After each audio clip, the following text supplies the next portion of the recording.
A little earlier, I spoke to Mike Schussler from economist.co.za. I asked him why he thought the numbers went down despite all the bleak projections. These are the things that happen when you survey people. And we've got to remember that these things aren't 100%. There's always like a 5% or so,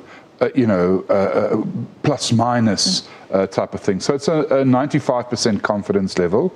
I think maybe the previous numbers were maybe a little bit higher than it should have been, and this one's a bit lower than it should have been, the unemployment numbers now. And having said that, there is a sort of thing, if you look at those numbers, where you start wondering if that's really happening. Because we saw a huge increase in agriculture, and we know agriculture, especially in KwaZulu-Natal, has a very big drought at the moment. We know in the northwest it has a drought. And in KwaZulu-Natal, agriculture added over 50% more jobs. So it seems a little unlikely. So I think what we're getting... Can we trust Stats SA? Can we trust these figures? I think you can trust the trend, but I think what you've got to look at it is maybe smooth it. But the fact of the matter is, 25% unemployment is still very high. Over 34%, including the discouraged work seekers, those that have given up looking for a job, that's a very high number by anybody's means. And if we look at the broader picture here, we know that, for example, it's unlikely that mining is going to continue adding jobs as we saw in these figures. So that makes this batch look a little bit higher.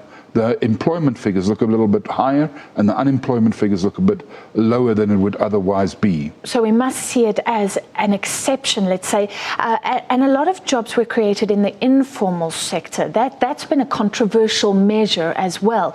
Are we starting to understand how our economy is maybe shifting a bit more to the informal sector? I think I've expected this shift. What is very surprising is that there's a 14% growth in the self-employment, not quite surprising, but there, and then a 12% growth in the informal sector.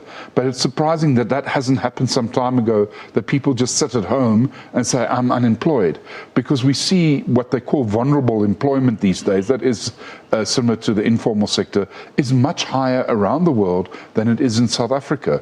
We typically only have 11 to 15% vulnerable employment, whereas the rest of the world, you see even countries like, developed countries like the UK, have a 15% or so vulnerable employment. You get some developing countries where it's 80%.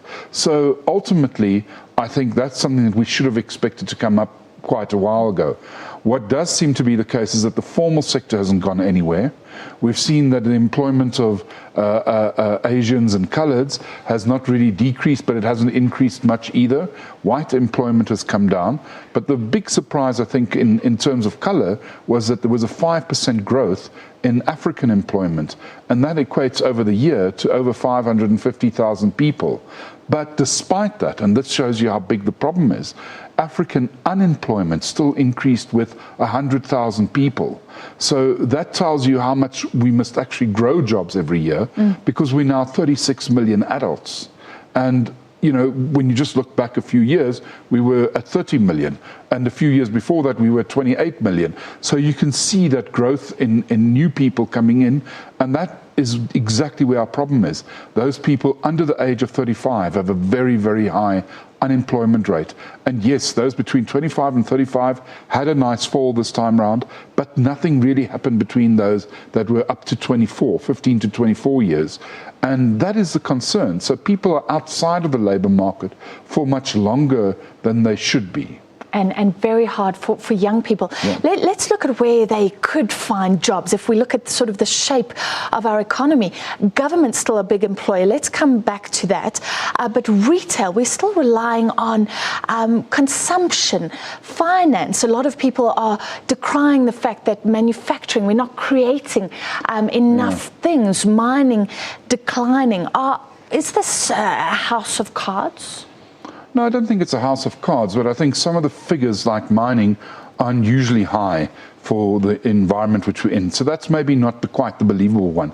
But what we are seeing is that the finance sector, which includes people like security guards, real estate agents, and labour brokers, has increased with about 7%. We're seeing an increase in some other sectors. But, ultimately, over the last while, the trade sector hasn't fared quite as well as we'd hoped to. The construction sector, despite the big massacre, if you want, of construction stocks on the JSE, has employed more people according to these figures. So there is a little bit of movement in some things. Did that surprise you? Because we're hearing from construction firms that they're waiting for government to spend on infrastructure. They're just sitting around, but adding jobs. But it doesn't seem to be in the formal construction sector. It seems to be more in the informal construction sector. So it might be people that are building in traditional areas rather than in the towns and the cities. So that might be a different shift, also again to do with the informal market. But, the one area that we have built up a lot of employment in is the government, as your graph showed. And the fact of the matter is that is the part of our employment that's unsustainable. And government has already said they cannot afford to employ more people. So the prospects still not great, Mike Schussler, on unemployment earlier. It was a better day for the markets, at least around the world. The JSE All-Share rose substantially by more than 1.5%. The vulnerable Chinese markets jumped today.